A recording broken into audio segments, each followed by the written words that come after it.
જે ગોગો પેપરને લઈને કાર્યવાહી કરાશે કે એસઓજી દ્વારા એક હાઇબ્રિડ ગાંજાનો એક કેસ કરવામાં આવેલો. એનો જે આરોપી છે આગમ જે છે એને અમને અમુક માહિતી આપી હતી કે અમુક ગલ્લાવાળાઓ પણ ગોગો પેપર રાખે છે ને ત્યાં પણ લોકો સ્કૂલ અને કોલેજના સ્ટુડન્ટ્સ છે એ મોડી રાત્રે સુધી બેસી રહે છે અને ગોગો પેપરની અંદર ગાંજાનું સેવન કરે છે.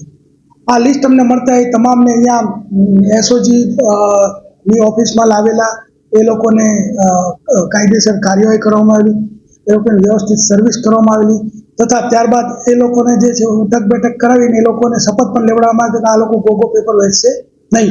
પરંતુ અમુક જે ન્યુસન્સ ગલ્લાવાળા તત્વો છે એ હજી પણ આ પ્રવૃત્તિ ચાલુ રાખતા હોય એમને માહિતી મળી તો આજે સવારે પણ અમે આ બાબતે વેસુમાં એક સર્ચ કર્યું અને અમને નવું જાણવા મળ્યું કે ઇન્સ્ટામાર્ટ કે જે સ્વિગીનું છે અને બ્લિંકિટ કે જે ઝોમેટોનું છે આ બંને જગ્યાએ ઓનલાઈન ગોગો પેપર મળે છે.